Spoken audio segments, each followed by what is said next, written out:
Good morning, everyone. Sorry for that delay this morning. We had a citywide internet hiccup, I guess. So thankfully, we got it back and we can roll. So let's get into this one before we delay anymore. So today, we're going to be painting this trillium.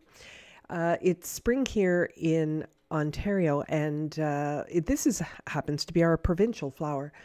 And I was taking a hike, and as I went through the woods, it was just a carpet of these beautiful trilliums. So they're in their prime right now. Thanks so much for hanging in with me with the delay today, but I hope this one will be worth it. So I'm going to be working on Arches 140-pound cold press paper. I will be using an assortment of brushes, but I'm going to be using, I think, a flat, maybe a couple of rounds, something larger, something smaller. But as always, I would say it's better to use brushes that feel a little uncomfortably large when you're working, and brushes will hold an awful lot of paint and or water. So here we'll do some brushes like this. So these ones are squirrel hair brushes. This one's a synthetic hair brush. You can certainly get away with synthetic hair brushes. That's fine. And I'm going to be using a palette of mainly Da Vinci watercolor. And yeah, so I have pre-drawn this. The size that I'm going to be working, I'm going to be sort of thinking about this in terms of a square foot. So my paper is actually 13 inches wide because I need little room to trim, and of course for the taping on the edges. So I'm going to be taking this off the edges. I'll be painting right to the tape here, even though I haven't got it drawn that way, but I will be taping there.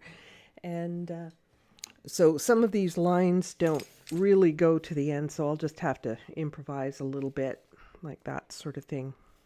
There we go.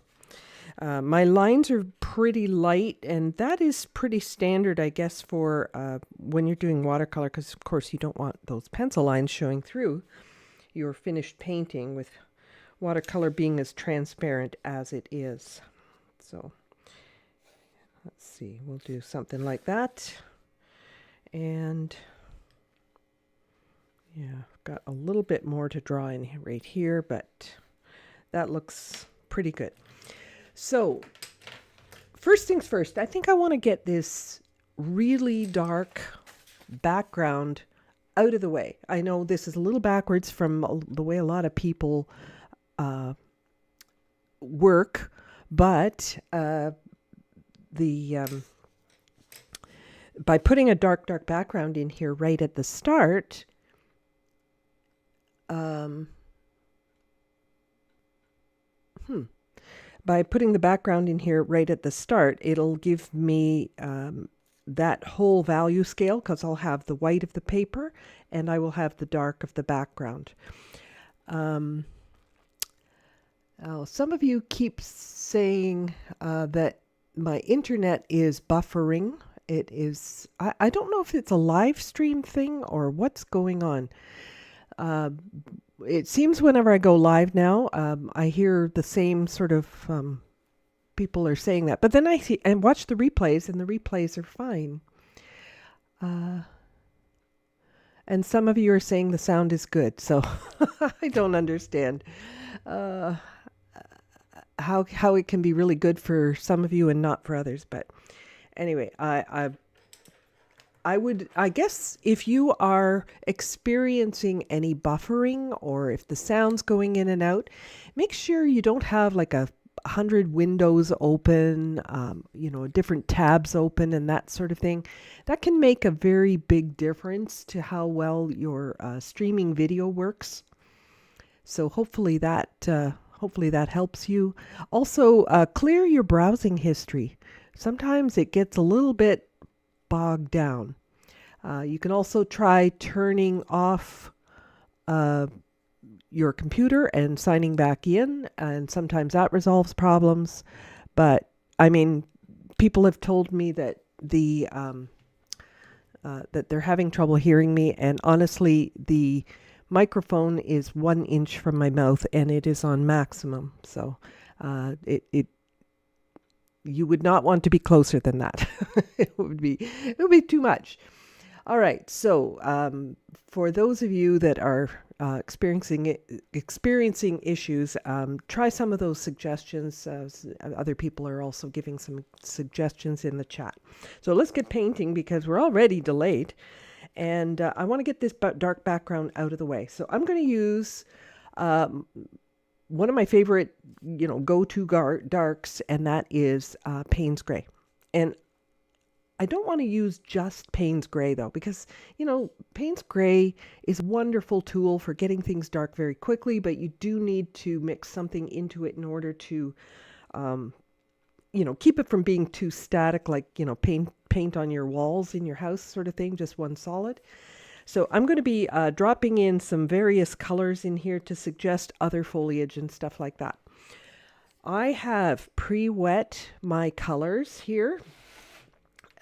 So these colors, you can see they actually have puddles in them, and that's going to give me nice rich color. Now, you might think I'll get a better background if I wet it first, but the problem with that is that if you wet your background first, or the paper first, what happens is it dilutes your color, and then everything dries kind of soft, and you end up having to do it twice. So I'm not going to do that. I'm just going to go for broke, but I do need my puddles ready. So I'm going to be going and getting a nice big rich puddle of Payne's Gray.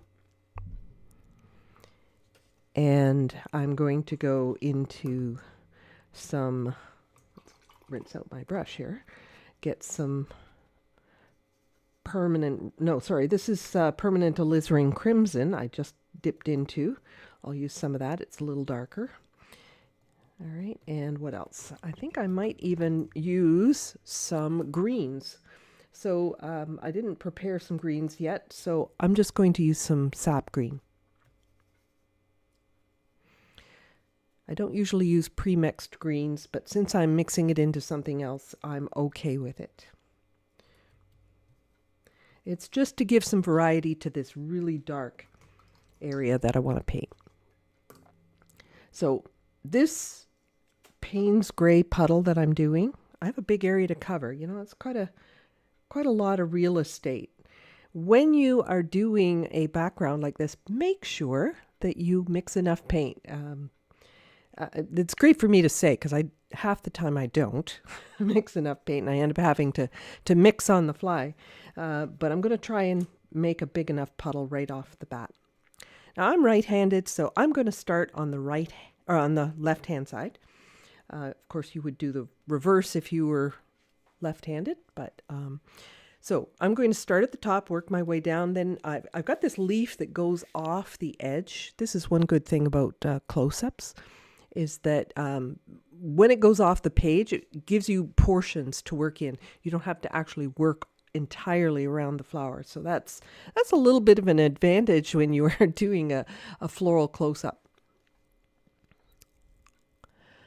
Okay, so starting with my Payne's Gray, I'm going to come in here, and I'm going to be randomly picking up some of these other colors. Let's go into some sap green, and it's not going to be a huge difference in color because the Payne's Gray is so dark, but I will try to have some variations in this dark because I don't want it just static and boring.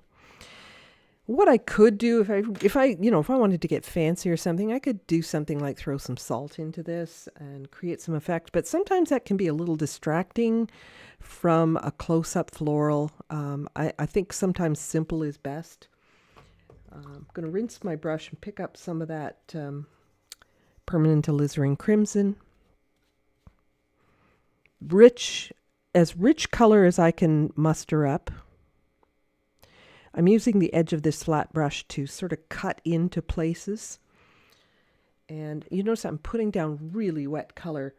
It has to be really wet in order for me to connect all these colors without things drying in between.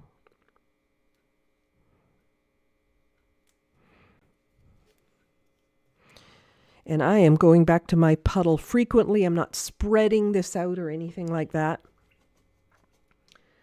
But I am, if I want to have a little bit of color in here, I do have to rinse my brush in between sometimes. Otherwise, both of these puddles are just going to get black, black looking.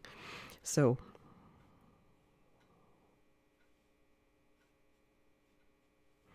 but lots and lots of rich color. So important. Be careful if you are switching colors. Don't make them stripes. It looks kind of unnatural and weird. I have seen people do it. So, don't have radiating colors coming out of your trillium or something. Just think of them as irregular shapes.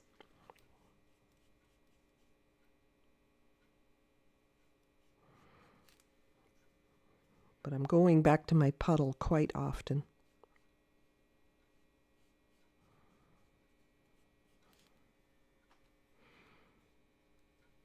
Trying to keep everything wet at the same time.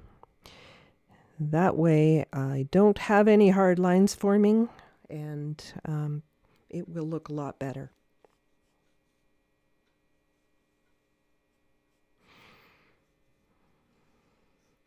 So you can see I'm like trying to fill every part of the bristle here as I'm working.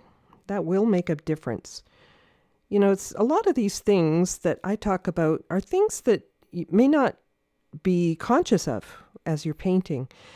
And it took me a long time to figure out where I was going wrong with my washes and things like that. And most of the time it was just, I wasn't keeping my edges wet. And that was because I wasn't making enough paint or applying it generously enough. And that can really be a game changer. Okay, so I have a couple of areas of reds, greens, darks. It only suggests things that are going on in the background. It doesn't actually resemble anything in particular. So I'm just going to continue now on to this side here, and then there's a little bit down here in the bottom that I have to worry about.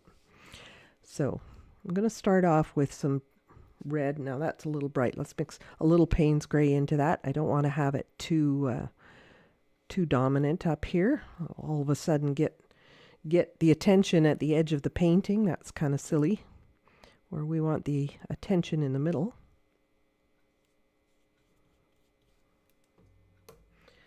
Let's switch to some green here. And it's not going to be a stripe.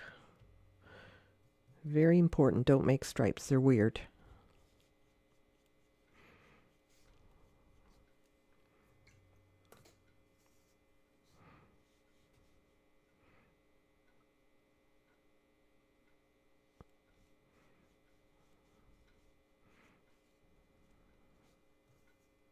If I'm rinsing my brush, I have to be careful I'm not diluting my puddles too much. Then I start getting a light colored background instead of a dark. So I'm trying to be careful and mindful of that.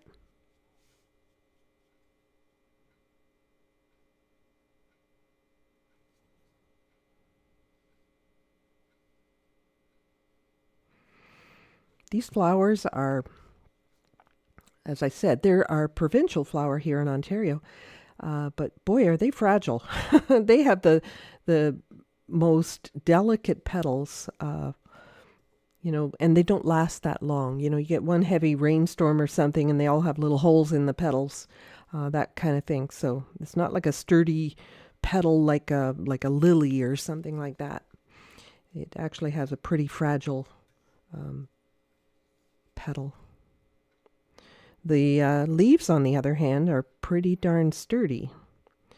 So the leaves hold up pretty well, but the flowers themselves, they start off white, and as they start to get older and start to die off, they become pink. So these flowers eventually turn pink as they start to die off. And there's a couple of different varieties. We have striped ones, so, like white ones with a green stripe in the middle. We have deep red ones. And I didn't see any of those on my walk.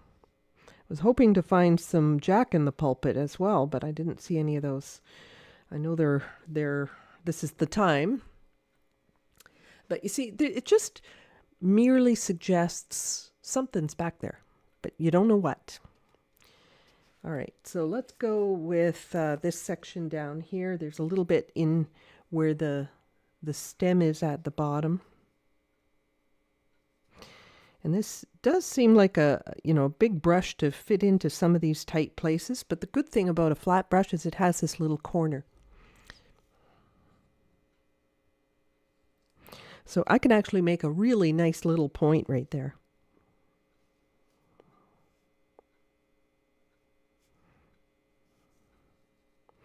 And cut it around things surprisingly well. At no point am I bending the bristles of the brush. I'm just touching the paper basically to release the paint. This is not the way acrylic works, right? In acrylic, you actually have to sort of wipe the paint off the brush, but with watercolor, not so much.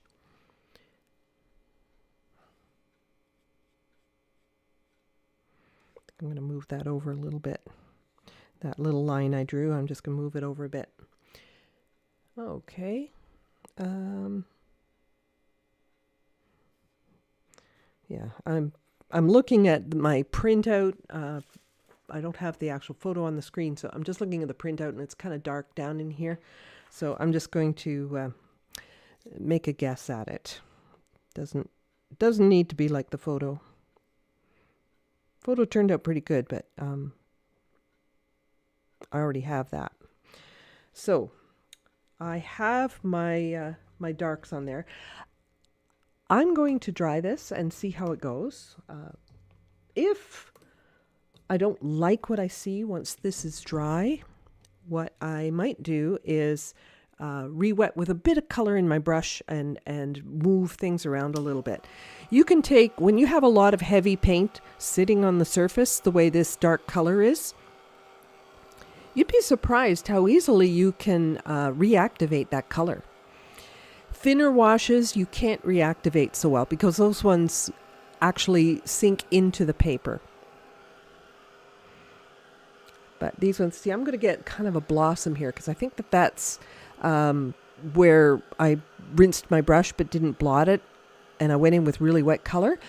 But this is a blurry background. I don't think it's going to matter. We'll see how it dries, but I don't think it's going to be a problem at all. It's better to live with what you have if you can than to fix. I think that's the downfall for so many watercolor painters, is that they are fixing way too much in their paintings. And that's how paintings get overworked, muddy, etc., etc. Now, of course, green and red, I've got both of those colors in my background here. Both of those colors mixed together don't make a pretty color, but I'm not looking for pretty colors in this background anyway. But you do have to be careful. If you're re-wetting an area and it has complementary colors, that could be problematic.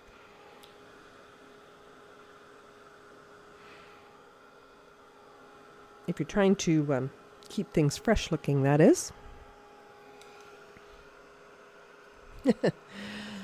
Yes, well, you know what? I don't know. Maybe I have to start all my videos. I'm looking at the chat here, and a lot of you are saying, gosh, I slept in. Good thing I did. So after my late start, maybe it's just as well. All right.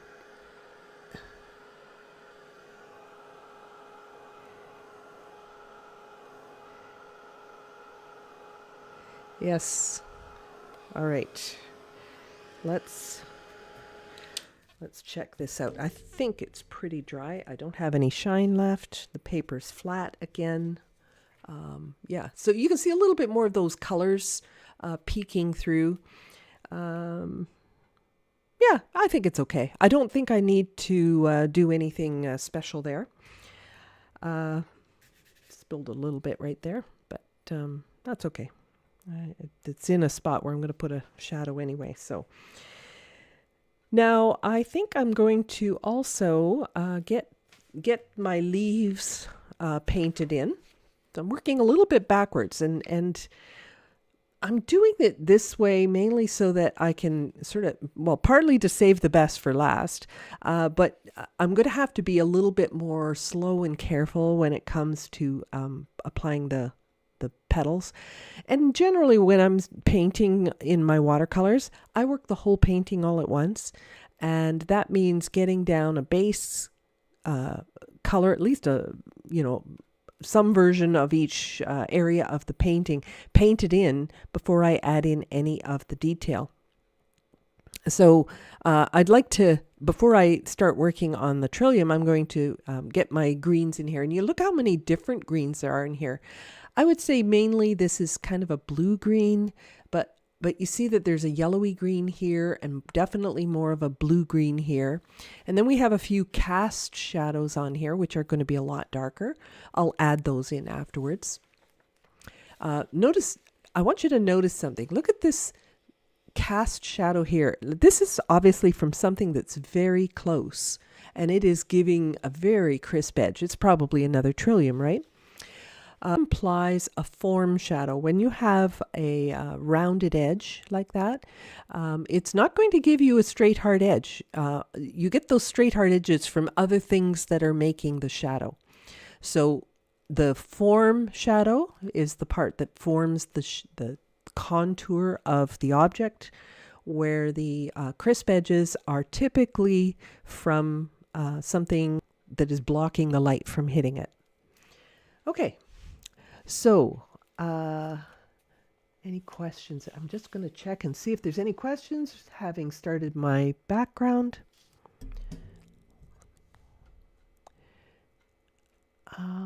Okay, well, it looks like a lot of you got your sound figured out. That's good. That's good. Yep, okay.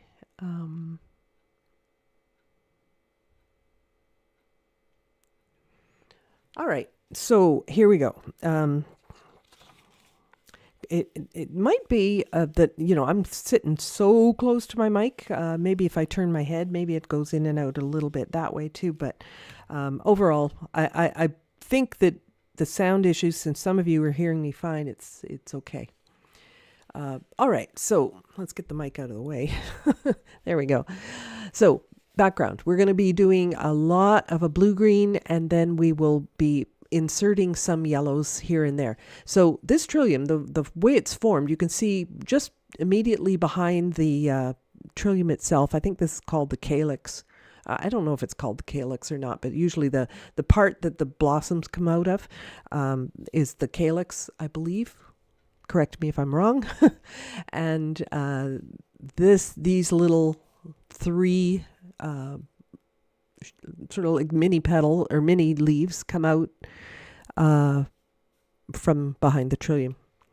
So I'm going to need to mix a lot of green. Let's clear a spot, because I don't want all that Payne's gray in this green that I want to mix. Now I'm bringing my, I'm not using my palette cam today. I'm using my main camera. I'm thinking you can see it maybe a little bit better. You can let me know which format you like better, but I'm going to be just sort of clearing this out here so I have a place to mix color.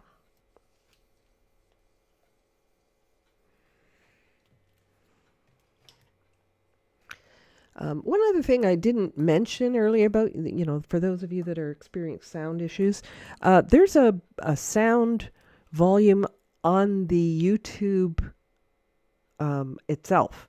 It's separate from your speaker volume, okay? So you can turn up the volume on your computer, but if your speaker volume is down on your video player on your YouTube page, check that. All right, so I'm going to take, I want to make a nice green here. So I'm going to start with some yellow. I'm using an areolin. This one is a mixture by Da Vinci.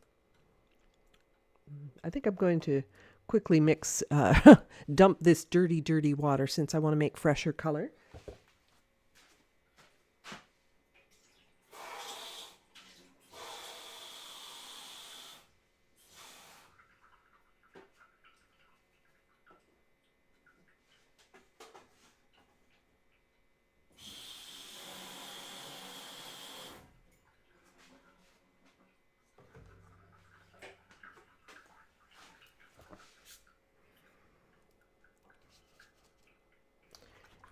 I got a little bit of color there. Tried to pick it up with what I thought was a clean brush, and it wasn't. So I'm just wiping that off. See if I can get this other little thing off too. No, it's there for good. Okay, so, but I'll start up here, and let me go. I think I'm going to go with a cerulean blue to mix my main green.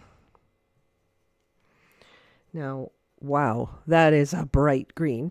I don't know if I want it quite that bright, but I'm actually okay with nice bright color in sunshine. Then when you start to go into your shadow areas, things can start to dull down a little bit. So we'll start mixing other things in. Now that's gone a little bit too blue, so I need more yellow.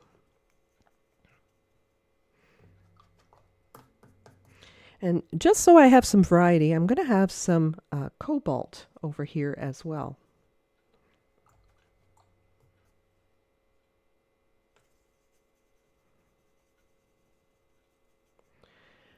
So I have a range of greens ready.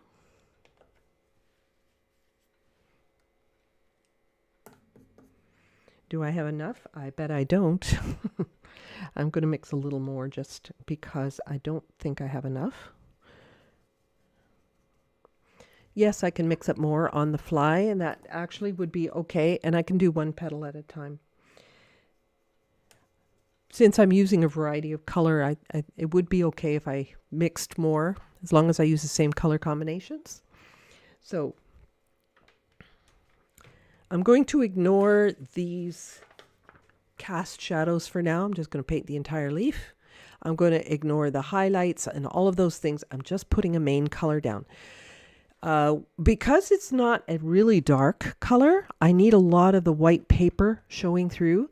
So unlike my background where I had it really rich on my puddles, I'm going to have this puddle a little bit more transparent. So I'm going to add a little bit more water so that I don't end up with color that's too dark. I need to think of it in terms of the lightest value I see.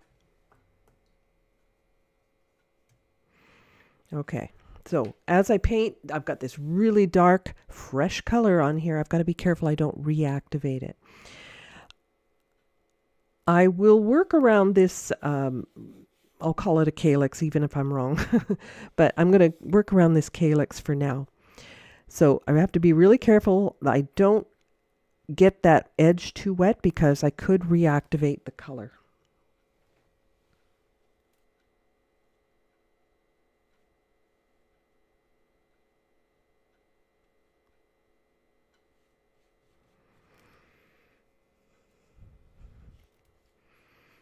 So you can see the transparency of the color that I'm putting down and the freshness that I'm getting because I only mixed the two colors. I didn't mix in anything that was like a complement or anything like that to dull it down. It's bright, clean color. And over here, I want to get a little bit more yellow. Let's get a little more yellow into this.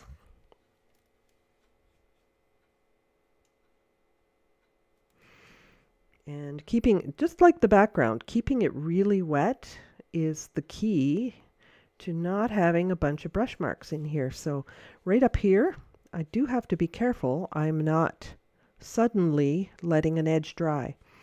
So it's, I've said this before, it's kind of like when you're babysitting a couple of kids and they're both busy.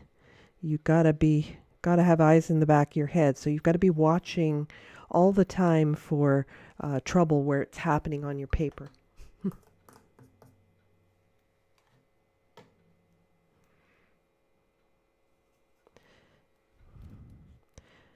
So I'm making, there's a lot of light hitting sort of this side here.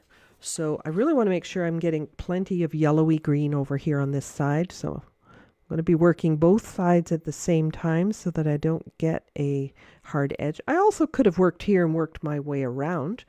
That would have also been fine for me to not have a hard edge forming. But here's a little secret.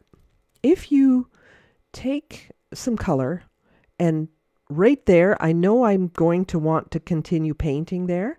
So if I just drop a little extra color right there to keep that area wet longer, that's what I'll do.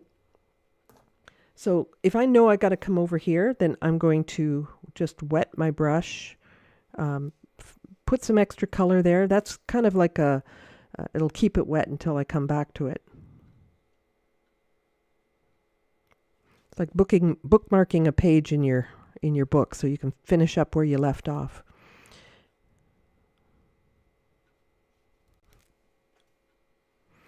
Getting a bit of blossom action going here. This is what I mean. You've got to be watching all over the place. All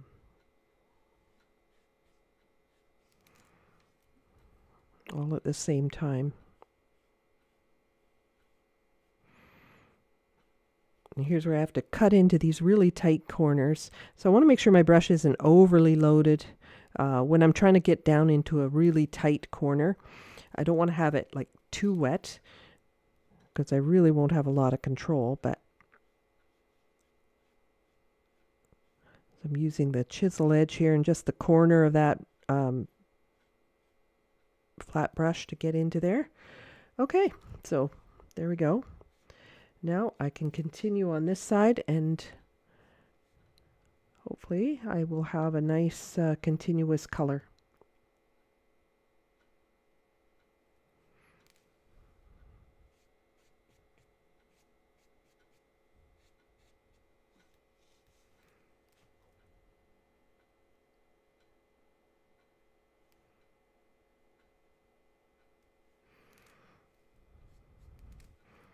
Just going to run my brush along this little edge. I've got a little sliver of white here that I don't want. Just have to be really mindful of activating that background. That is the one downside to working a background first, is you could actually activate it. But I do find it very helpful when you have something dark in your painting early.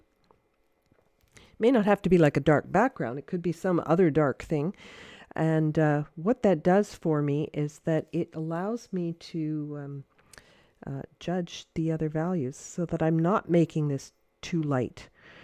Without that dark there, I would probably be putting color down that's not letting enough of the white paper show through. And the reason that that happens is that when you work on white paper,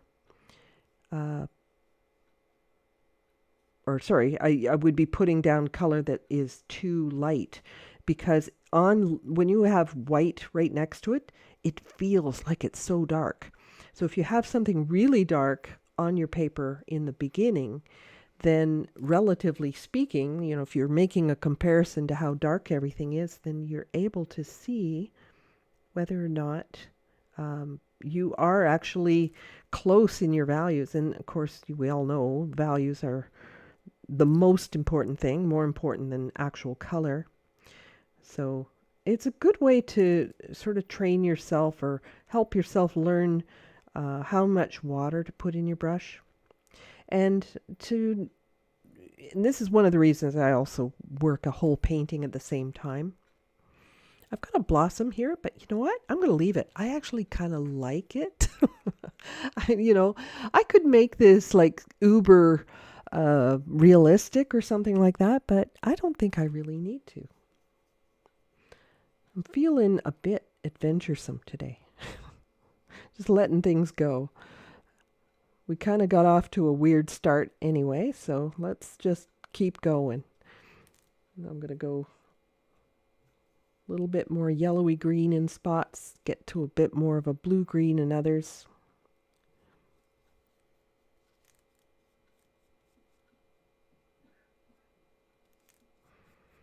Lots of that light white paper shining through this color. This is one of the reasons I'm always advocating, transparent color, transparent color. Yes, you can make any color transparent by thinning it down, but sometimes you just don't get the same vibrancy if you thin down too much.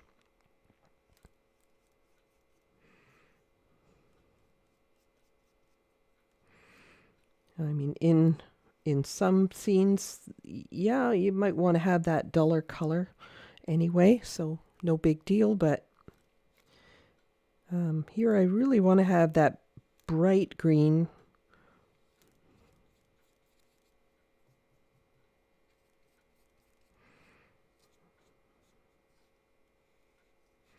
If I wanted to smooth that out while everything was wet, I could make sure I was just re-wetting all of this.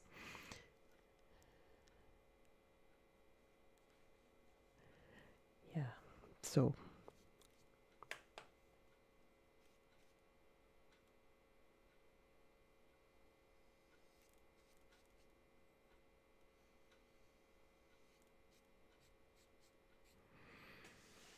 there we go. Let's go with, there's just a little bit of this brighter green peeking through here. But I'm going to need to keep these leaves separate, so I don't want to go real dark or anything here. I just want to get some color down.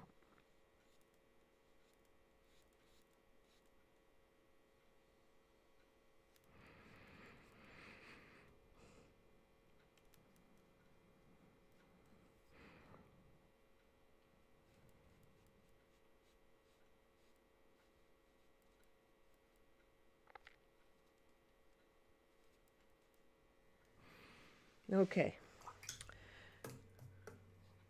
So I have color everywhere now. I'm just going to take my paper towel and wipe this off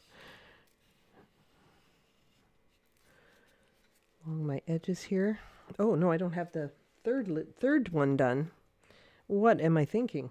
Okay, so we've got a little more to do. I was living in the moment there. I thought, oh, I'm done. I'm done. One section is what I'm done.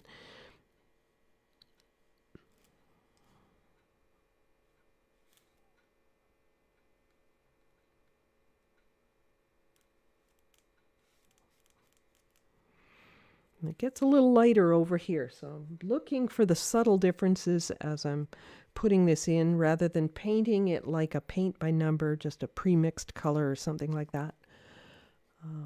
Want to make sure that I'm getting some variations in here. And typically on my first layers, I'll put my, unless it's a dark background like this, I'm going to put my lightest, brightest colors. The colors that represent the light source, the sunshine, case may be. And I will put the cleanest, brightest colors in the sun. I gotta be careful right there. I think I just activated that background. Okay. A lost edge background would not be the end of the world here. Not bad at all, in fact. Lost edge, if you're not familiar with that term, it's when a couple of colors sort of bleed together, and they end up. You end up not even seeing an edge because the transition is so blended.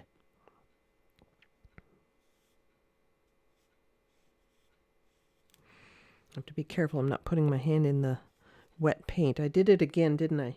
I started on the right-hand side when I'm right-handed.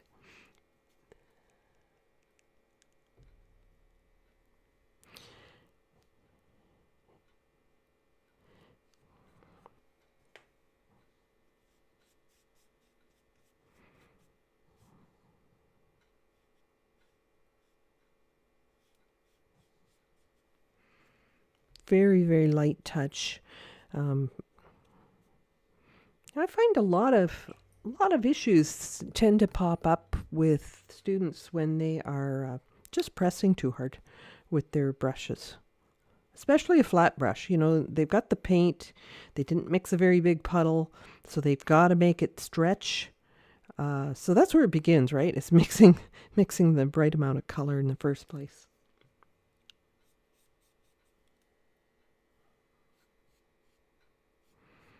Nice little soft variations throughout these leaves.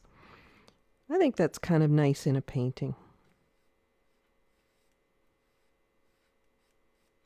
Even in the sunshine, you know, those subtle little things will determine whether or not the leaf is capturing sunshine, or the leaf itself may have some variations. So I'm going to dry this so that I can do these other three. Hand in it.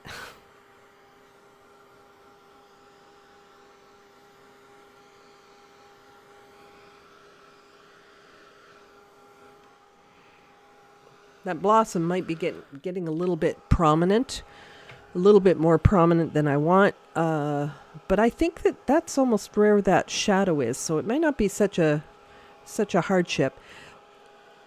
If I wanted to reduce that block to you, because I think it's a real handy tool to know, is when you have a blossom, what do you do about it? So when this is dry, I can help you with that. I've got a little bit right here. It's not so much a blossom. It kind of looks like a blossom. It's just, it hit a dry patch there. But here's what you don't do.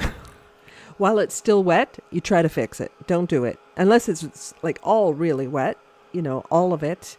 But blossoms, I find, are much easier to fix once they're dry.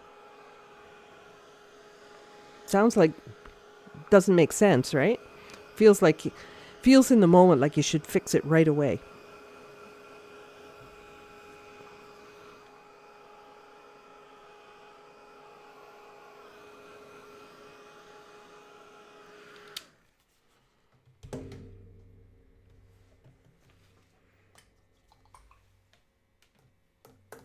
Okay, so if I want to do something about this blossom, let's talk about blossoms for a second. Oh, the trillium is the Oregon state flower as well. Oh, I did not know that. All right, so we have this blossom here. This is what I'm dealing with right now. So a blossom basically amounts to an excess amount of paint around an area where it was wet and it kind of pushed it and couldn't go any further. So you get an excess amount of color right there. So if there's an excess amount of color, that's all I want to pick up. I don't want to pick up the color around it. I just want to pick up this part. So if I just wet that dark part of the blossom and lift it, that's lifting super easy. And then I can blend it out with, this isn't a sopping wet brush, by the way. It's just a little damp. And I can blend that out.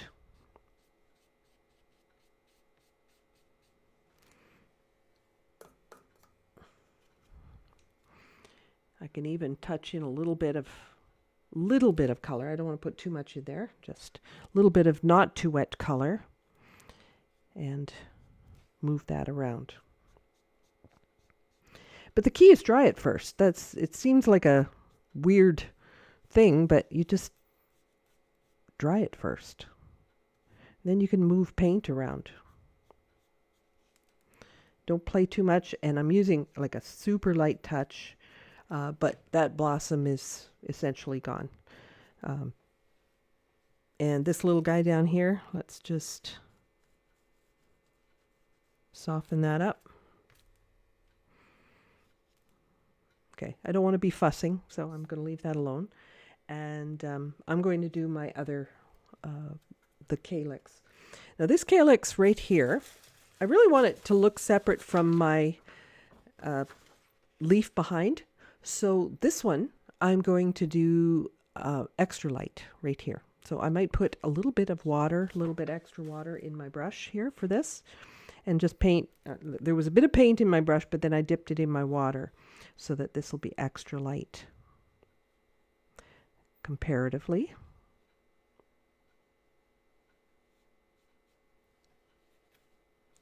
Probably hear me say the word comparatively quite a lot, and it's because everything is comparative to what you already have.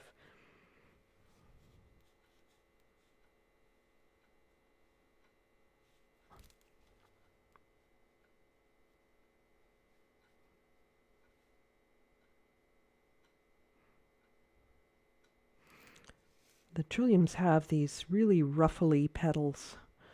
The edges are frilly. So it's not a straight edge on the edge of these petals.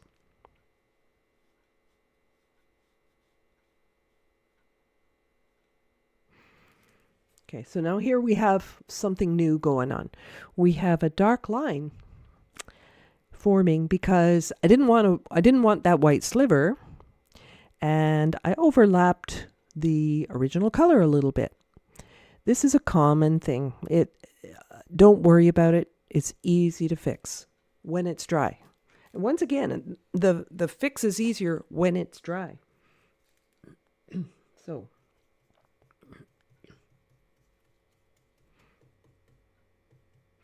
now this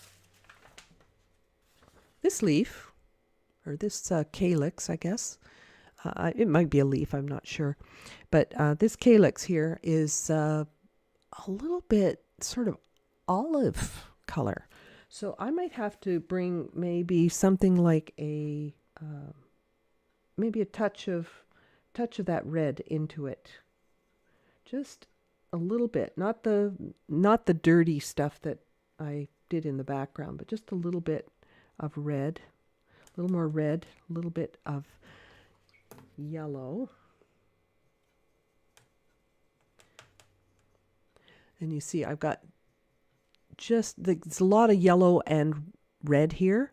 I only caught a little bit of that other green. So I'm going to be using some of that, but I'll be using a lot of my green as well. So starting with my green.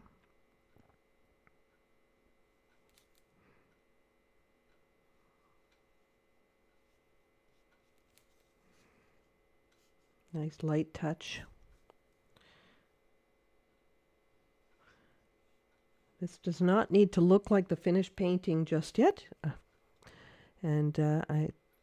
have a lot of beginners who forget that, and they're just distressed because it doesn't look like the painting yet.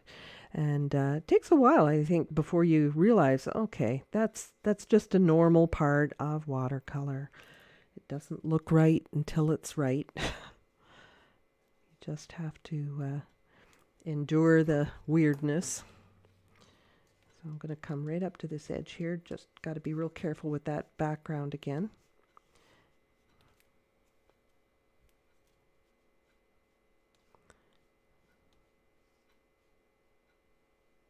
Now you probably wouldn't even know that there was a bit of red in there, but I made it a little bit more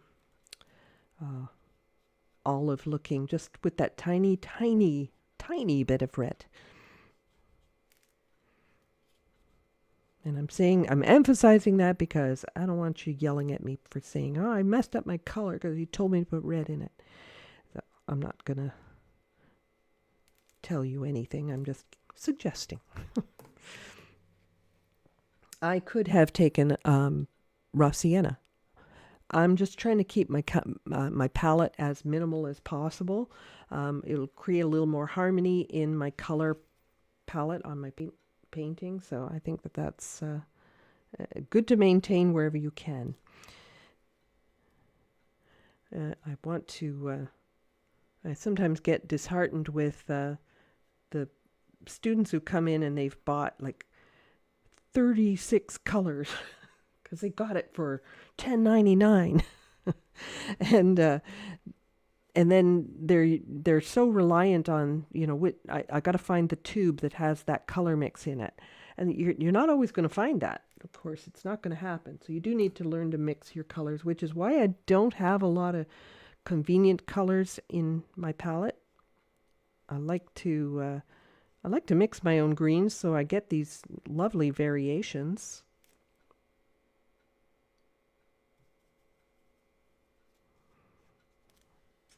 This one's getting definitely more olive, so tiny bit more red, but lots of yellow.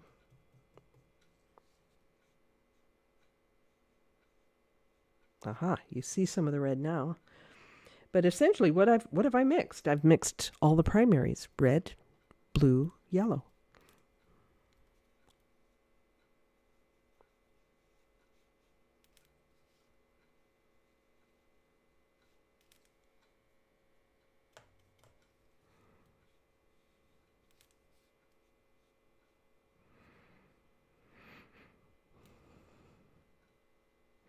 It's better to put too much paint on the paper than not enough. So you see, I've got a lot of color on there. It helps it to blend if there's lots of color on there. I have right here, and it, it's kind of sitting there, and it's going to dry dark or something like that, or do something weird. I can just take my blotted brush. Don't take your paper towel, just take your blotted brush, tap it. Don't wipe it. Just tap it, and it wicks that color up into your brush. All right. So I probably could be a little more green. I'm going to put a little more green into this.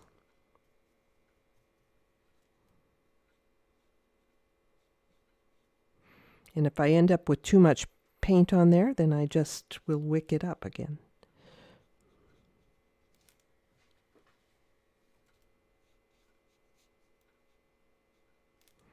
But it looks okay. I think I'm all right. Okay, so I've got lots of variety of green in here and so on. So I'm going to dry this.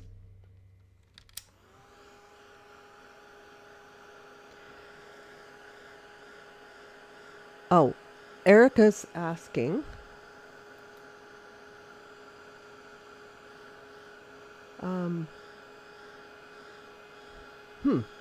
Erica's asking, what did I say about how to fix the background? Mine is too blotchy looking. Oh, the background. Okay, so the background, let's talk about that for a second. Get these dry so I can do that.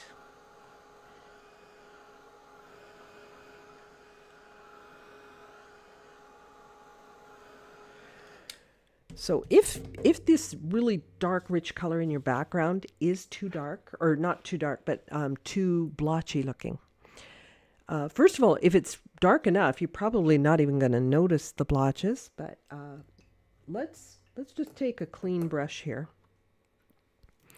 and re-wet this area, for example.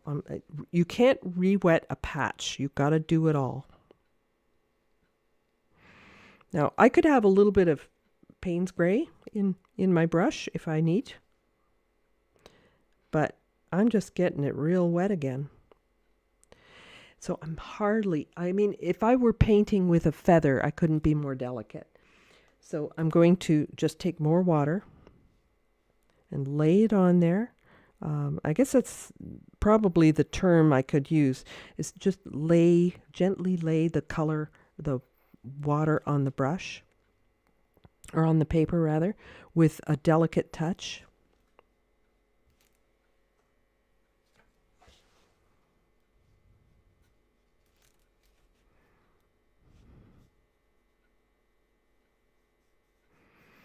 You can't ignore the little corners. They have to be wet as well, or you will end up with a weird line in there.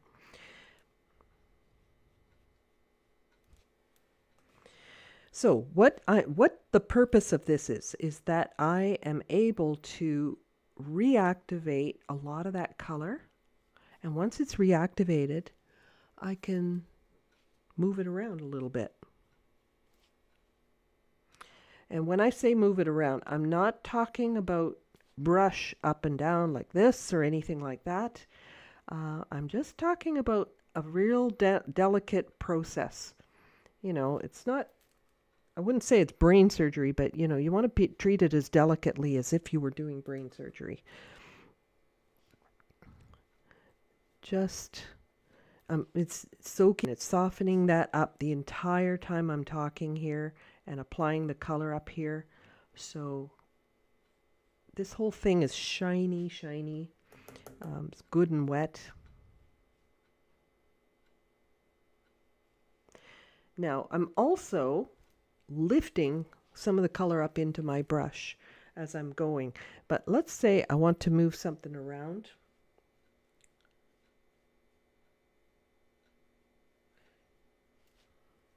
Let's move around a little bit of this green. Maybe I want to add more green. So I'll take some sap green and I'll add some more in there. I can do that. I can build things up. Maybe your background isn't as dark as you thought it would be. Maybe you want it darker than you have it. Whatever the case, then just this is your opportunity to put on a second layer. But the second layer is the magic that allows you to move around the colors that are there. There's a lot of pigment sitting on that surface, so you really can't brush it around too much. But I didn't need to do too much there, so I'm just going to make sure this edge gets wet. So I've got something fairly even in here, and I'll just quickly dry this. We'll see how that turns out. Now I had that little band of red, which it doesn't show as well when it's wet, but it will show better once it's dry. And often that's what happens, right? Is once something's dry, you're noticing things that you didn't notice when it was wet.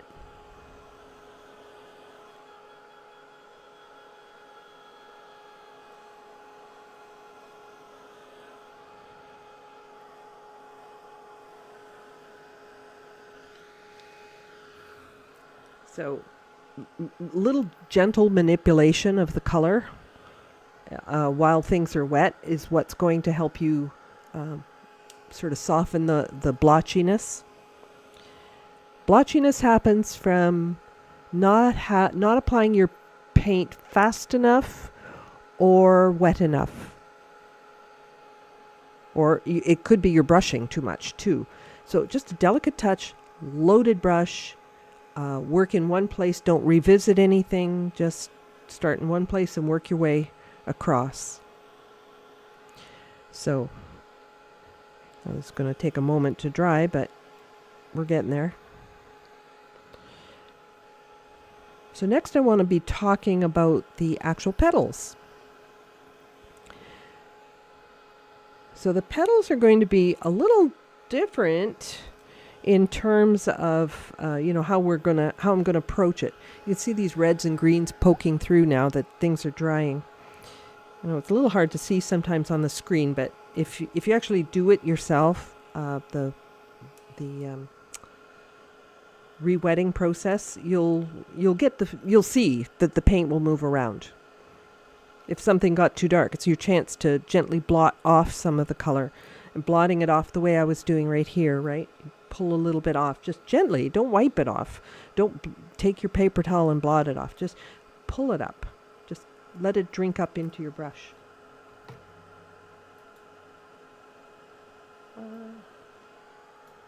Sepals. Okay, thank you. Wildflower. You obviously know lots about flowers. It's called, the smaller green leaves between the white petals are called sepals. Thank you. See, I learned something today too. Okay, that should be dry enough. So it's going to have to cool off a little bit. But meanwhile, I'm going to take my palette and start mixing some colors that I can be using with my petals. All right, my actual petals. So for this, I need to, let's get rid of this really dark. I don't think I'm going to be using that again, or if I am, I will mix. But I need some areas where I can mix some clean color. I'm working on white this time, so it better be clean. And I will be clearing my brushes, changing my rinse water, all of that stuff, in order to make sure that I have a nice, clean, fresh-looking Trillium. We've all done it, right? Not cleaned our brush well enough, or went into something and it got dirty, and I really don't want that happening, so I'm going to rinse all of that. This I will keep because I'm going to be using more greens, but I will clear all this other area.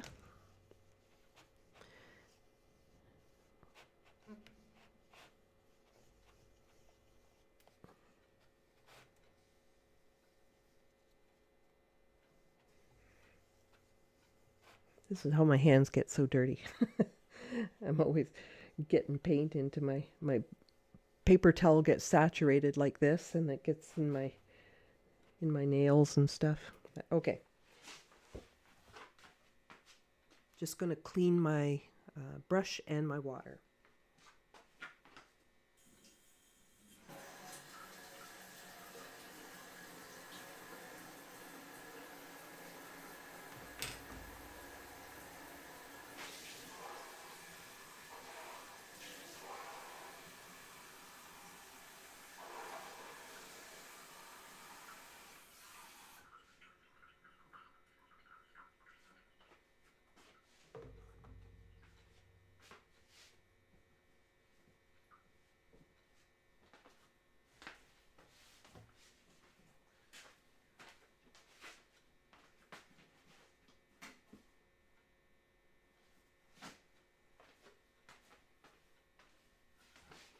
All right, I'm going to grab a few more clean paper towels as well, just in case I need them.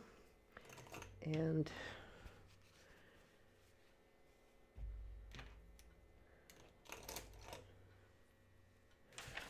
let's see, my other brushes. Okay, so I've got my other brushes now.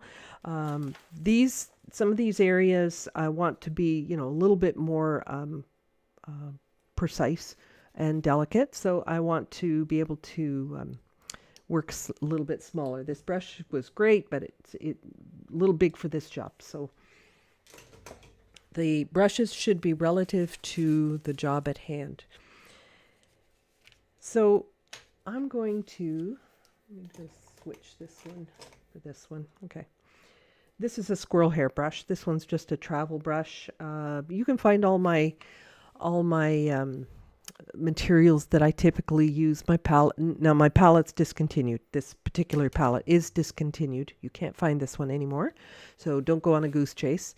But there is one similar, and it is the Quiller palette that you can find online. But my website, there's a page called Materials, and I list all the stuff I typically use, including my brushes and things like that. So you can, if you're interested, you can go look that up.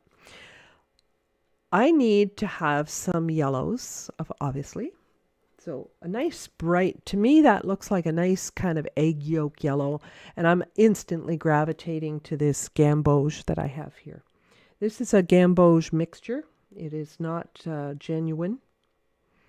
So it's a mixture. This was the Da Vinci one. It's brighter. So if you don't have this one, maybe a Hansa Yellow Deep or something like that would work. I also want to have some blues. You can definitely see that there's some blues in here. Now, which blue? I think it's almost like a cross between cobalt and cerulean. So maybe I'll just do a mix, right? Or have both available.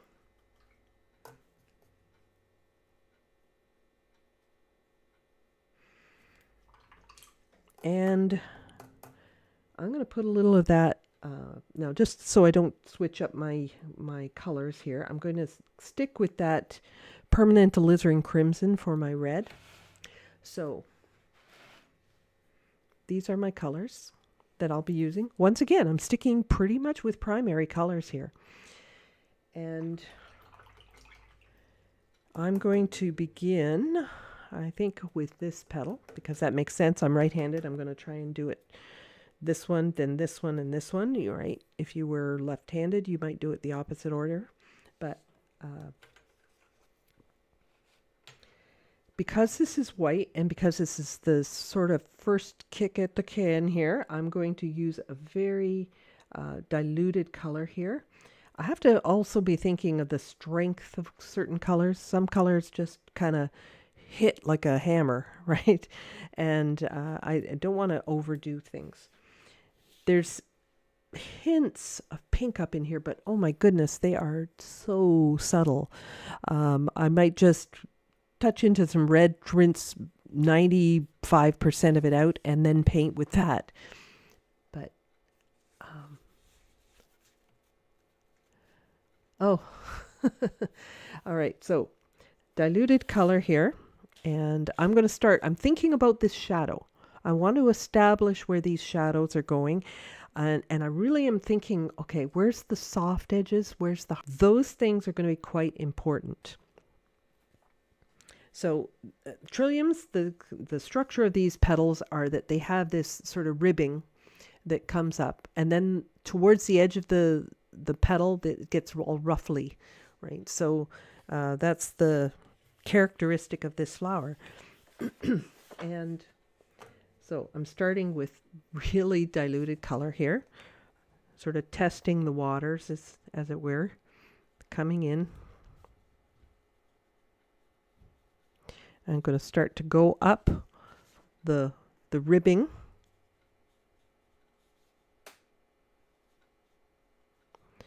And as I go up the ribbing, I'm noticing, oh gosh, you know, it's really wide shadow at the bottom, and then it tapers off to basically nothing. So I can start off wide, get up on the tiptoe of my brush and really taper that off. Now I'm feeling like already, oh my goodness, it's getting to be like all the same color. So I'm just going to take a little bit of that red,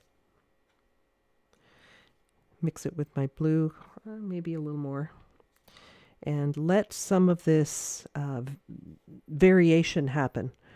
I love variation in my watercolors.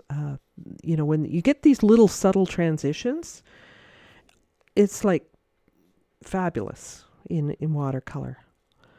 You know, I try to take every opportunity possible to do this, to create some sort of variation. And because this is a shadow, I'm not really putting yellow into it, but I'm just establishing this shadow for now. We've got this kind of strong diagonal line that comes down right here. And that comes right from this one. Let's get a little more pink into here. Drop some of that in just for some variations.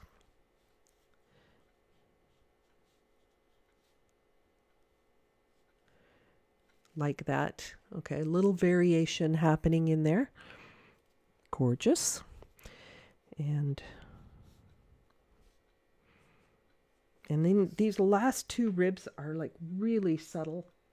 Not much shadow on them because they're now starting, like the petal is curved. So this part's facing the light a little bit more. So you only see that little indent. You don't see a wider shadow. So I'm just going to take some of that, just a little bit of that color on the tip of my brush, not very much in my brush at all, and just let that stream up there.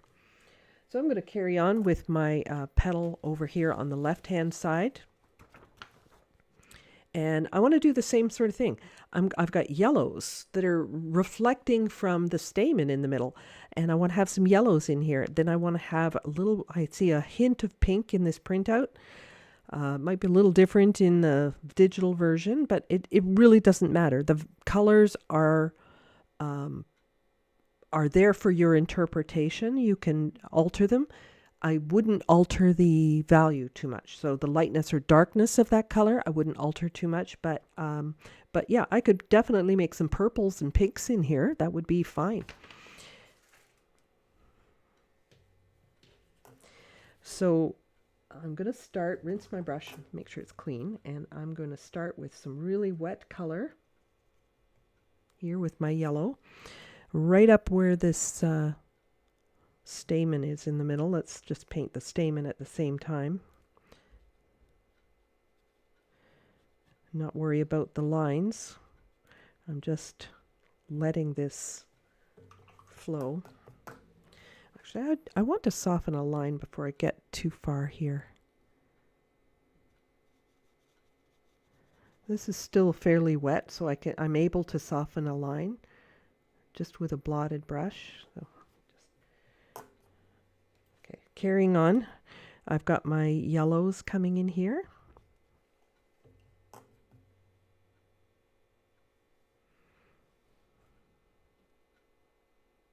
And I'm not painting the whole petal. I'm just painting basically the shadows.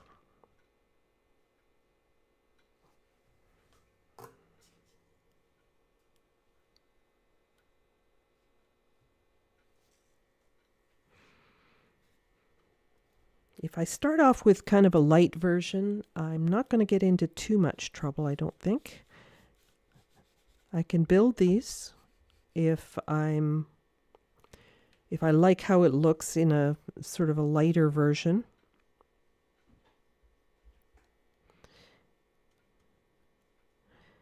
And this is why I end up glazing so much color. I'm adding in more values as I go along. Like I just keep rebuilding some of these areas, but I could get it done a lot faster if I just was bolder.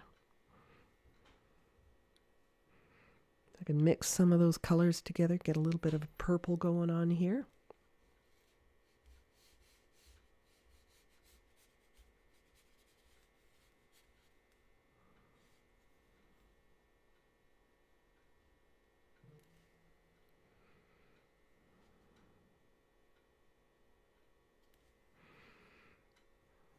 Then it starts to definitely get a little bit more blue.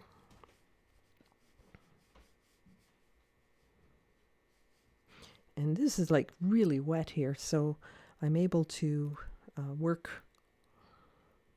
pretty easily with the colors, because I want to keep this wet, because what I want to be doing is softening some edges. If I don't keep it wet, I'm not going to have the opportunity to do it. Things will start to dry too quick. So there's a number of sort of like puckers, like pillowy, like on a quilt, right? You have these sort of puckers that happen on the petal surface. So I'm going to just go around these for the moment. I'm going to let those just start settling into the paper a little bit, and then I will soften that.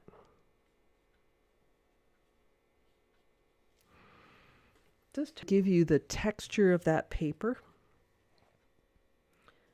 Maybe put a little pink into that, maybe a little bit of that cerulean blue. Change it up.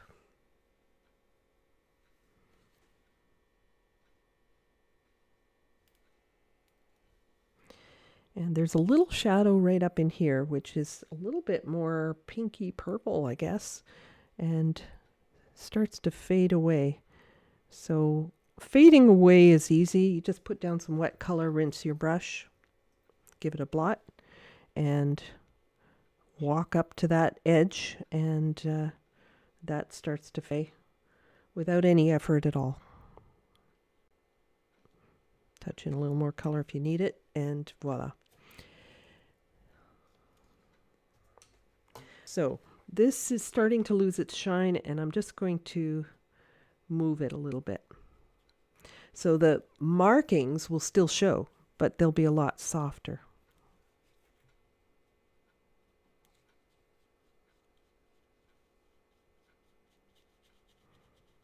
Now I'm not making it too precise. Sometimes that obsession with precision can stifle your flow, your sort of spontaneous looking painting.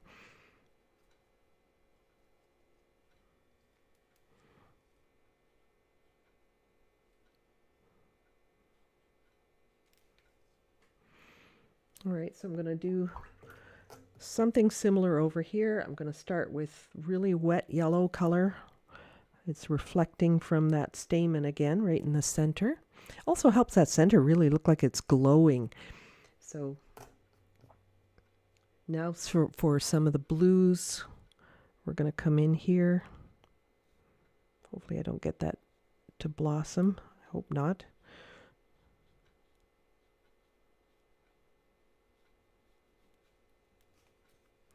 I've got a spot here in the middle I missed. Fill that in.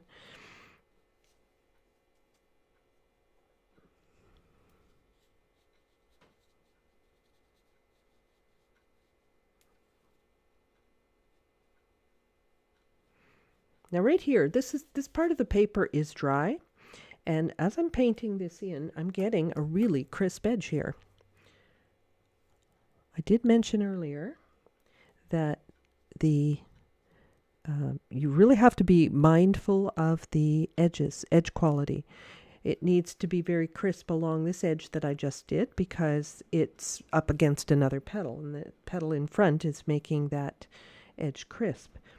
But as I come along and I start to come down this part of the petal and the petal starts to turn, I really am noticing that this edge quality has to change. So right here it's nice and solid, and I'm switching over to a bit more of the cerulean blue here to give a lot of variety.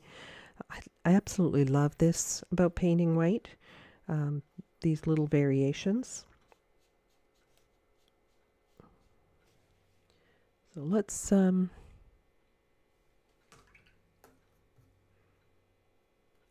to continue with some of this cerulean blue here. But right here, okay, when I'm coming along this edge here, this is the one that has to start to become soft. So if I put the color down wet enough here, I can blot my brush, come at it from this angle. I know it's really awkward with your arm, but if you come at it from this angle, don't lay your brush in the paint, but come at it from this side, you're able to soften that edge with no problem whatsoever. So crisp edge here, soft edge here. This implies that nice gentle curve that the trillium petals have. Finish putting this part in the bottom here.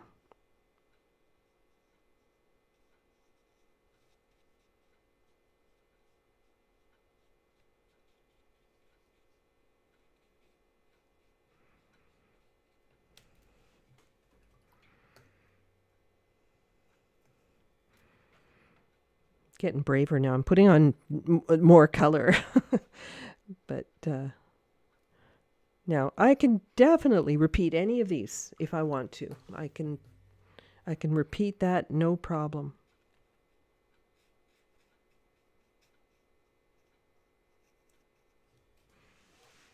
Okay, so I have that nice sort of rounded feeling to that petal.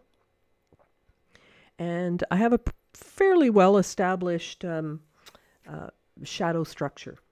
So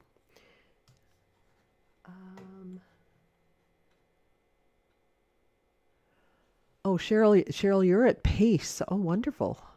In Lake Tahoe now. I couldn't resist checking in to see what you're doing today. Love this. All my Trillium bloom. I have to paint it later. Oh, I'm very jealous, Cheryl. Cheryl is in Lake Tahoe with at a Pace, which is plein air convention and expo, and it is offered by Streamline Video, with whom I've done some video recordings as well. And oh, I'm getting a bloom. Good. I guess that's good. I like it actually. But it's a fantastic event. I have big time FOMO that I can't be with you, but I hope you have an absolutely fabulous time. Okay, so let's dry what I have. It's a little messy. I'm zoomed out enough that you're not really seeing the messiness so much. And I think that that's probably an important thing to learn when you are painting in watercolor. When you're painting in general, not just watercolor, but any medium, is that when we paint in watercolor, we are sitting in a seat painting on a table, not too often on an easel because, it's a liquid and it will flow down. Might tilt our board a little bit, but generally speaking, we're working on a table and we're sitting. So what we don't do nearly enough is step away, step back. Artists who paint at an easel have that advantage. They just take a couple of steps back and look at the whole thing. You see artists do this constantly. This is a established habit of artists, is to step back. And I think as watercolorists, we need to be able to do that. Need to get out of our chair, step back 5 feet or more, and look at the whole thing. See if it's all working together. I think I'm getting closer. Definitely could strengthen these shadows, get a little braver with those. I'm going to come in and start building things up a little bit more. So earlier I had mentioned about this ruffly edge. This petal in particular, because this one's curled up into the light, so there's going to be very little color. But I don't want it to look like I just left it white paper. That's kind of like I haven't paid any attention to the little things, right? So I'm going to take some of that red, as I said. This is permanent alizarin crimson if you're just catching up. And it's in my brush, but I'm going to rinse it in my water. Just give it a swish in my water. Tap off the excess because I'm using a smaller brush now. And I'm going to see what that does. Well, that did almost nothing because I washed too much off. But there, just a little hint of it. Now there's a little ridge right around the edge of the trillium petal here. So I'm rinsing my brush, and now I'm going to walk up to it. Let me just, hopefully you can see that little bit of color there, but I'm going to walk up to it like this so that it fades, right? It's starting way down here and walk up to it with that damp brush. And that little subtle thing, let me move in. Maybe you can see it better if I zoom in. All right, so you see that little edge that I left on that trillium there, on that edge. It's just enough to indicate that there's a little lip on the edge of the petal.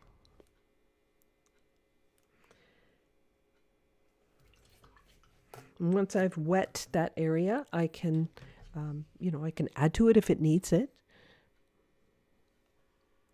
You could also wet the area first and then add the color. That would work as well. But let's get a little more color in the center. So I'm going to go back to my gamboge here, and I'm going to start to paint in the stamen in the middle. This is now dry enough that I can do that, so I can come in with my strong color.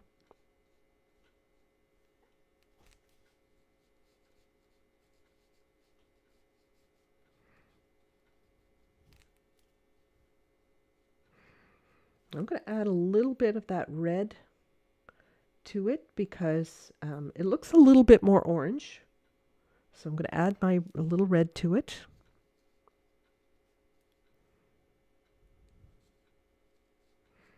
I can just drop that in places where I think would look nice.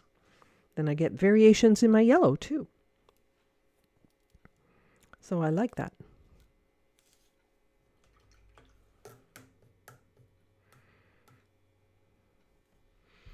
All right, let's give this a dry. And I still don't have any detail, like all the stamens all blended together and all of that sort of thing. So I am not at a point yet where I would call this a done painting.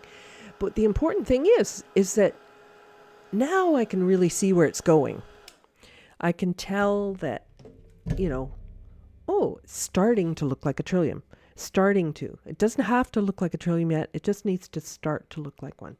So now as I build up, If I want to build up these colors in here, for example, I'm not going to put red on top of the yellow, or red over here, or blue on top of the yellow, or yellow on top of the blue, etc., etc. I'm going to keep those colors basically where they are. I'm just going to strengthen them. So as I did here, for example, I started off with some blue. Actually, I'm going to make it a little bit more blue purple. It's still blue, but it's blue purple. So I think that's what it could be right here.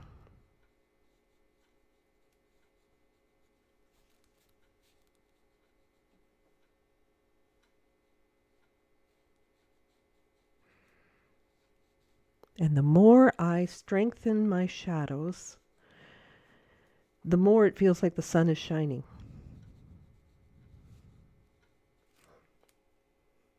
I'm going to start introducing more of the red here so that I have some variation in these shadows.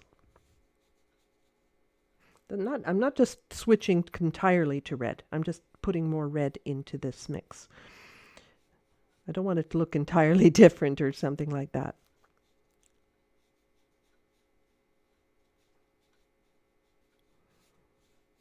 Now, as I said, I could have gone this strength right off the bat.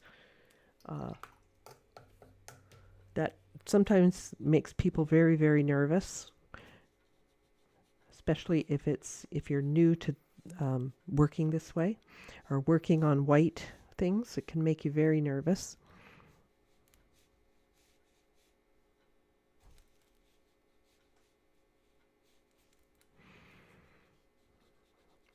And I'm going to blend a little bit here. Just taking a clean, damp brush and just softening up a few things. There's a few little subtleties. So there's a little paint on my brush that I just picked up from down here. Like I just picked it up. I'm going to move some of that up here. There's a little ruffle. We worked around it earlier. A little ruffle right here. I'm going to add that in. And it's funny, if you revisit an area, you notice more than you did the first time around. That's when you can add in little things that you missed on the first round. I did not cancel today, Karen.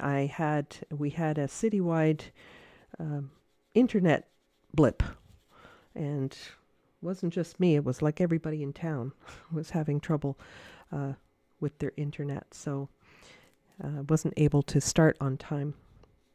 Did kind of throw me for a loop. I couldn't even tell you what was going on, but yeah. So I'm going to use a little bit of my blotted brush. So I just blotted it there, and just sort of skip with the side of my brush to create a little bit of a dry brush where that transition happens. Unlike some other petals, there's this pillowy effect, like a quilt, like as I mentioned earlier. There's this pillowy effect that trilliums have, and they have this a little bit of a lumpy, I guess, a lumpy texture. But it is, I would consider it kind of a quilted effect.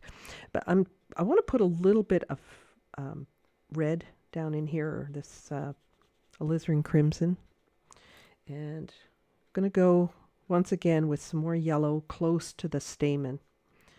That stamen is really giving off a lot of glow in the middle, and I love it. I love that glow.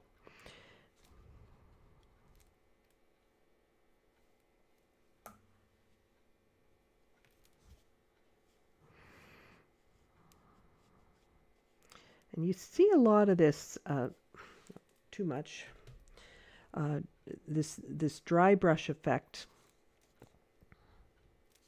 because of that slight texture on the petals.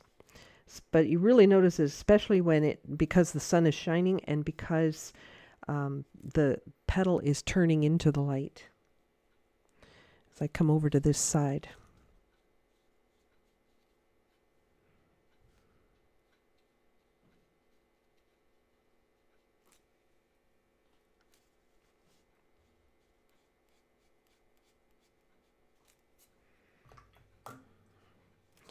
I rinsed my brush there and blotted, and I'm just softening that edge.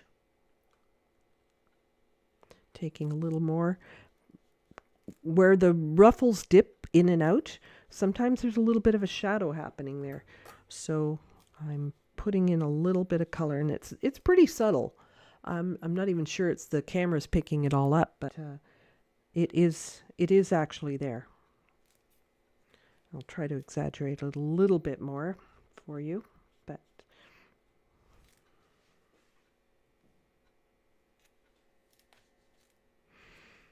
all right, so I'm going to go on to another petal here. I want to make sure I have a little bit of that same effect, that little bit of a dry brush effect as well.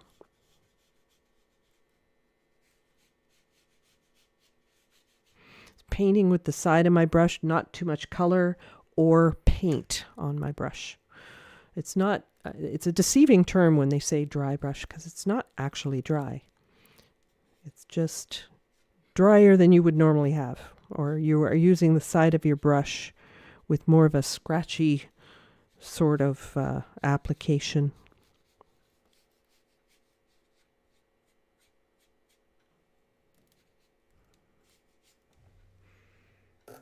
Okay, we still haven't got any details. I'm still building up here, so I'm just going to be adding a little bit more color into some of these shadows. I'm going to use some more cerulean, some more cobalt, that sort of thing. Bring my little more color out here into my palette, my mix area.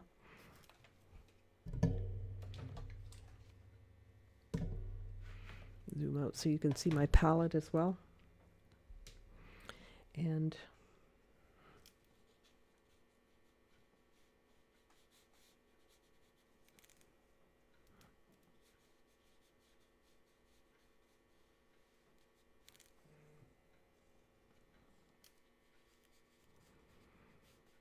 nice and wet. Changing colors as I go along. Have to rinse in between so I don't muddy up all my mixes, right? Every time I sort of, this was more yellow, this was more red, this was more blue kind of thing. So I don't want to muddy things up too much by over mixing the 3 color combinations. So there is a lot of rinsing in between. You can actually use separate brushes if you prefer, but the key is getting it all done while things are still fluid and wet so that they do connect. Okay, so I'm just going to paint a little bit here, a little bit dry brush.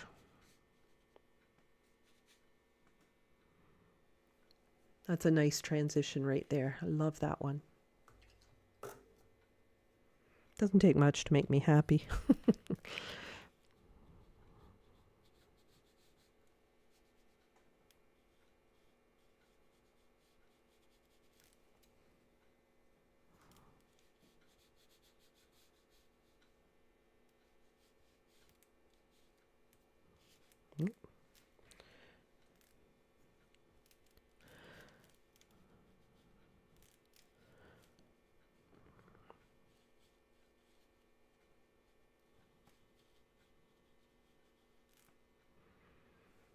All right, I'm going to work on this one now.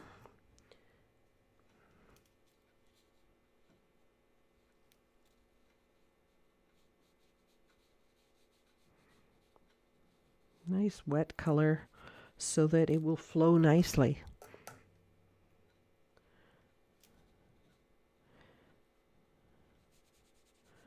But often people are so timid about letting these colors flow together and working wet enough or dark enough. And once you've learned to sort of build up the layers, you realize, oh, you know, I could have probably done this on the first go if I were brave enough. But it's a good way to sort of get used to that whole working wet and letting colors flow together. If you're newer to watercolor, or if, water consistency is still something you're struggling with, keep in mind that it's a wet medium. You really want colors to flow together. So go ahead and put your paint down wet enough for that to happen.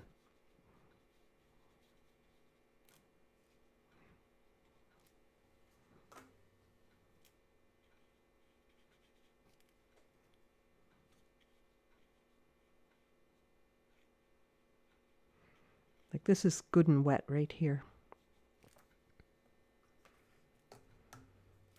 It looks kind of wild right now. As it dries and as we put details in, this wildness that you're kind of experiencing dies down. It loses its impact.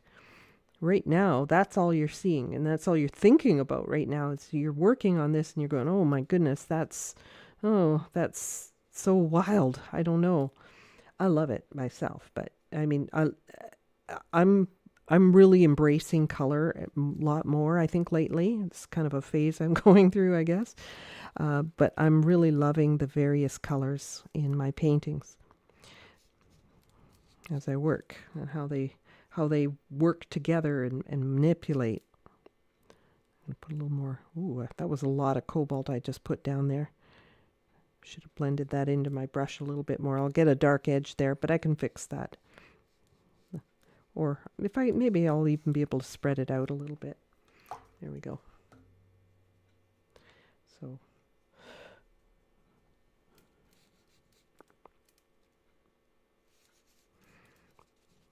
yeah, it'll be fine. I don't have to worry.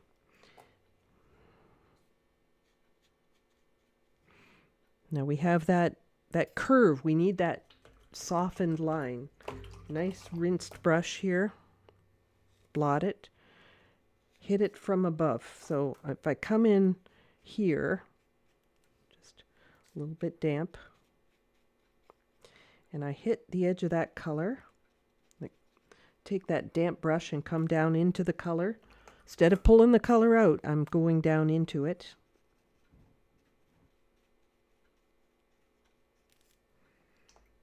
I end up with that softened edge.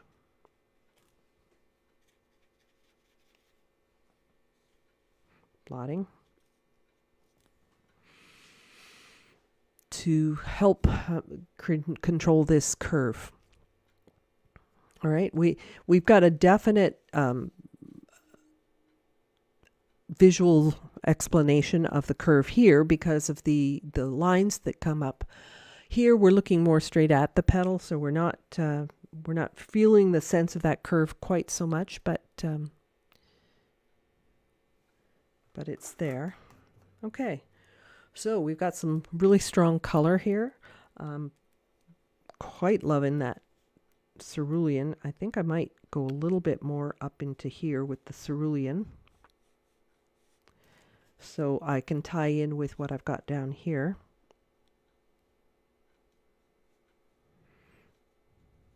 You know, they always say if you're going to use a color, don't use it in just one place. I am working flat. My board is flat. So a little bit of that cerulean help pull things together.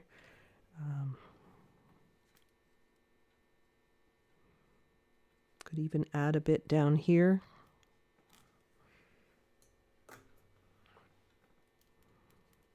So we start to really feel that sunshine now.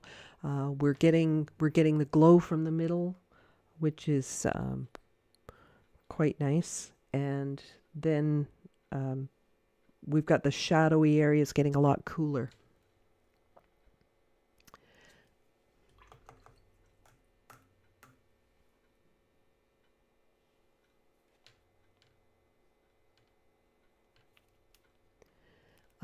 Okay, so yeah, one thing I have not even touched yet is this stem down here. I think I'm going to take some of my red. I'm mix it with my green and get this. I better dry this first. I'm gonna paint this in. Hopefully I don't make the run. I jumped right in and didn't even, I wasn't conscious of whether or not that was dry or not, so I'm going to go real careful here. It'd be okay if I left a little sliver because I think I'm too light here anyway, but I'll leave that little sliver white and fix that later.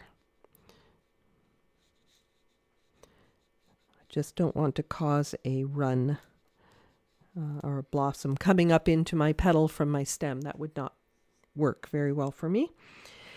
All right, so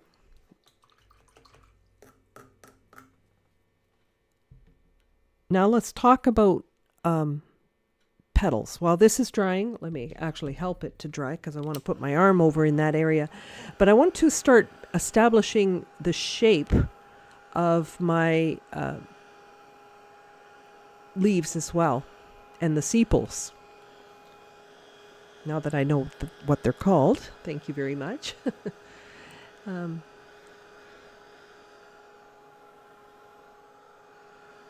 Yeah, Deborah's suggesting you can take a picture with your phone as well, and it does give you a very similar perspective as standing away. There is another tool called a reducing magnifier.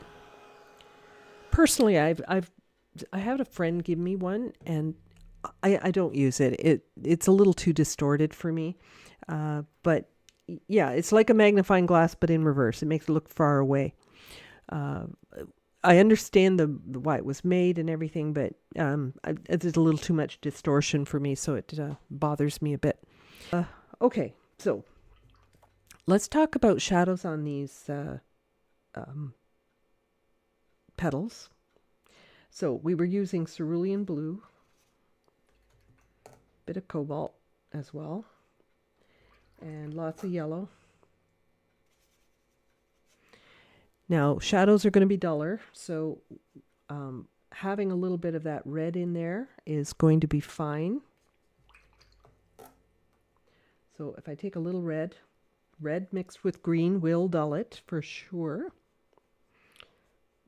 And I get a much duller green, darker. So, but I don't want it much darker yet. I may get there, but I don't want it like crazy dark just yet. It'll look a little too cartoon-like if I were to just jump right in. Now this is on these leaves, and when we get to do some of the little veins in the petals, the subtlety is going to be important. So especially the edge quality. So we're going to have a straight edge, but then we have to soften half of that edge. So rather than putting down a pencil thin line, I'm going to put in something thicker and blend it out. So I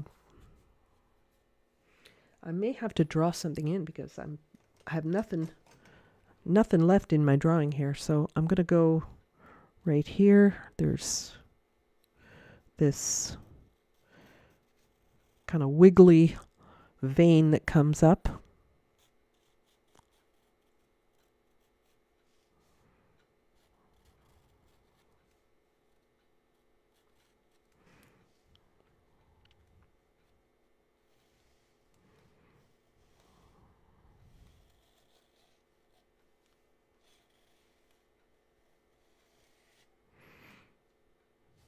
Okay, and there's be some diagonals too. I just needed, there's this kind of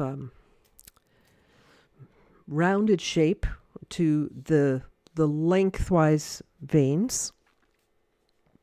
I think this has to come up here more. That looks better. All right, and then we have this dark shadow, which I don't see the pencil lines anymore, so I'm just going to make it up.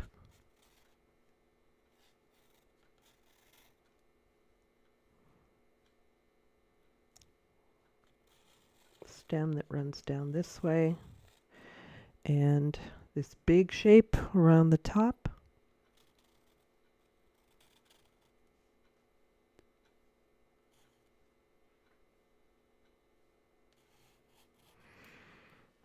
Okay, so I had to draw some lines on there, so I had some guidance as to where I need to go. But first I'm going to deal with I'm not going to deal with the cast shadow just yet. I'm going to just worry about the contour shadows. So the contour shadows, as you recall, are the ones that define the shapes on the object. They are not made by anything other than the object's shape itself. So this is quite a wiggly line, and I'm really not putting a pencil thin line down there, and I'm making sure that this paint is nice and wet. In fact, I'm going to zoom in because I want you to see this a little closer. Okay, so with my paper towel available, and I didn't even go to the top here, I'm going to dampen this side. Now, an alternate way to create this sort of dip in the shadow that is created by this dipping line, it would be to wet the left side of the line and then put the paint in. So I'll show you what that alternative would be. Let's make sure I don't have any new hard edges forming. All right, so let's say I want to do this line right here. So if I dampen this area, not hitting that line, of course, that would be dangerous, and I just come right up to this, and then I pick up my color and paint it along that line. You'll see that it'll bleed in. Now, I'll probably have to manipulate it a little bit, but I can still get the same sort of effect.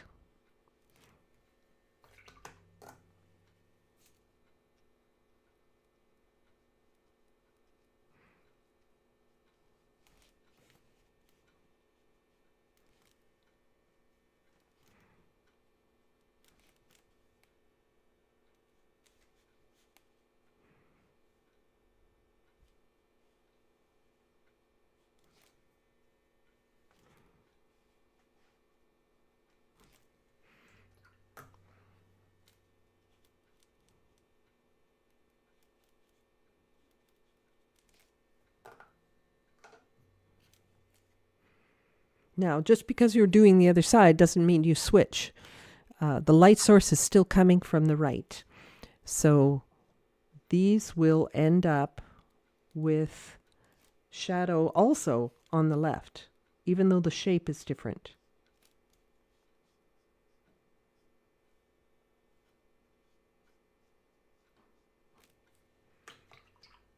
Rinse.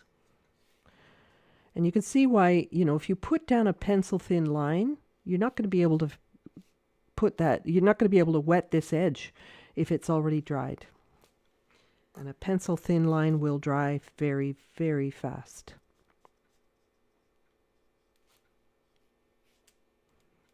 Plus it looks weird.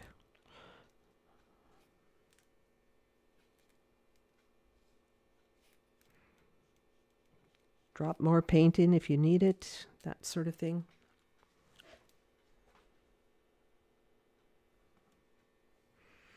Now there's a lot of these. I may not do all of them because it would take me a very long time, and I'm not sure you want to spend your entire day with me.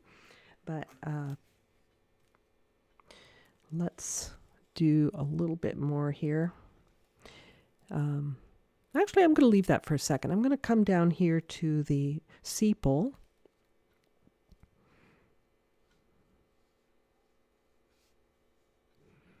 And put in some of these shadows. And I'm looking really carefully because these are not all as expected.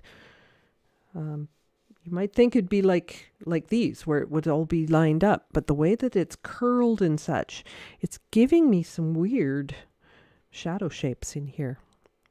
So I have to be always looking.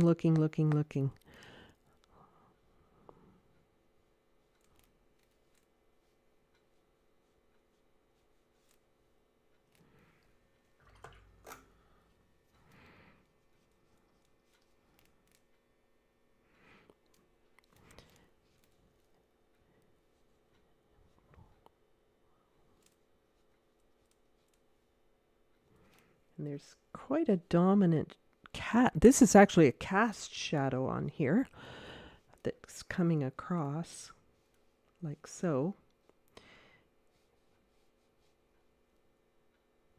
And so it's dark all the way over to here, to the middle. And then there's this very, very light middle, so we have to skip around that.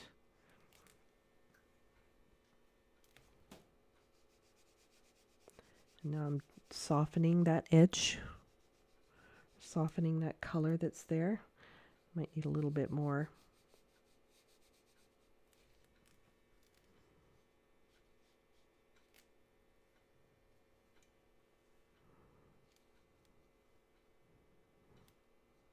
Another line here that is more or less straight, but then it has this sort of broken edge thing. So I'm going to blot my brush, pick up some color, and then I'll blot my brush and paint more with the side of my brush so that I skip over the contours of the paper.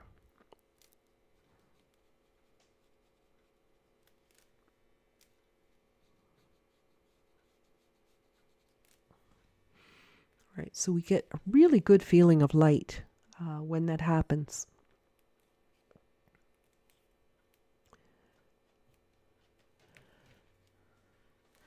Yeah, Carol says, this has taught me so much today, especially to slow down.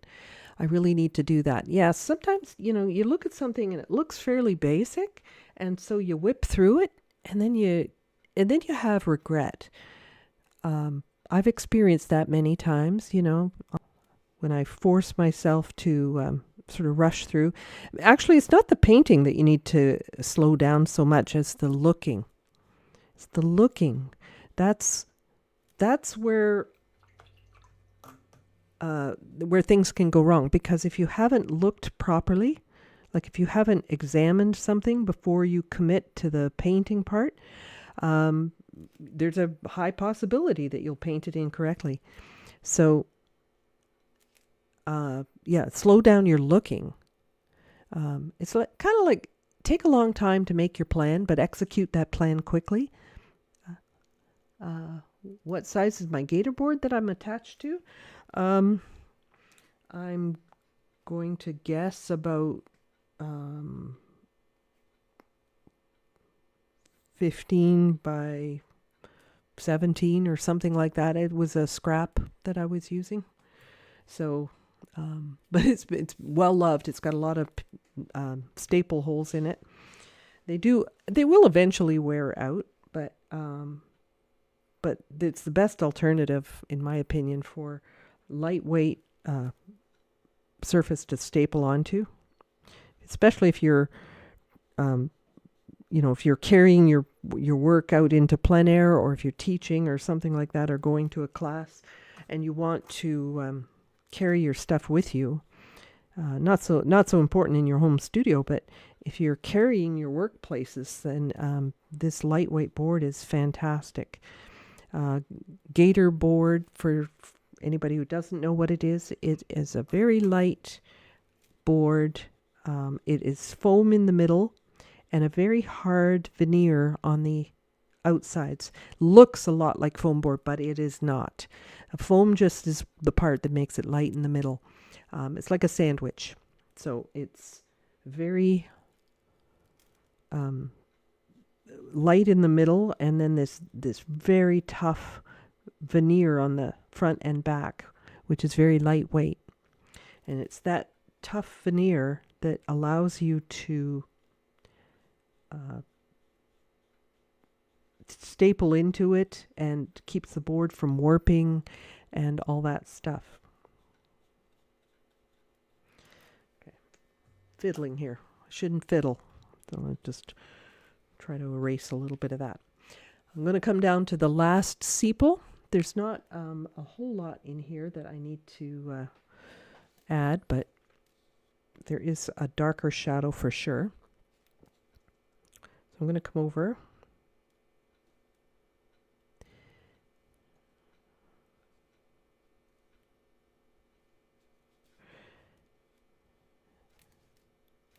immediately under this petal. It's quite dark, so I'm going to come along there.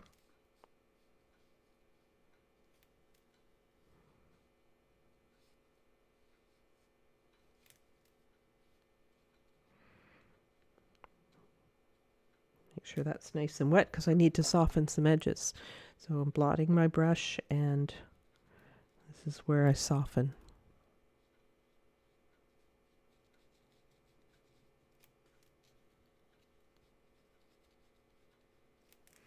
I'm making kind of a mess here. Let's get this wet again.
Everything's still pretty wet, so I'm able to, maneuver and move things around. But I don't want to go back into things when they start to dry. That's the important thing. As things start to dry, that's my cue. Get out of there.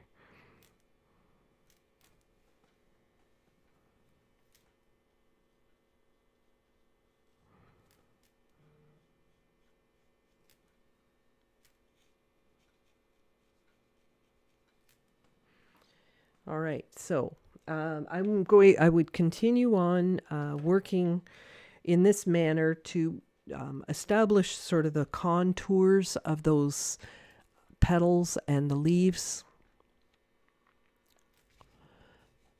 to build them up. And I think I probably am going to end this here, and maybe have to continue the next time. We're 2 hours in. So doesn't look like 2 hours, does it? But I was doing a lot of explanation and color mix and things like that. So it does take a little bit longer when you are doing real-time video. So I'm going to leave this, and we'll finish this one up, I think, next week. And, for those of you that may have missed because of the internet delay, because we started later than normal, you'll have a chance maybe for a catch up and that sort of thing. So on that note, let's wrap it up for today, and we'll finish this one next week. So hopefully you can join me then, and have a great week, everybody. Go find some trilliums to photograph. All right.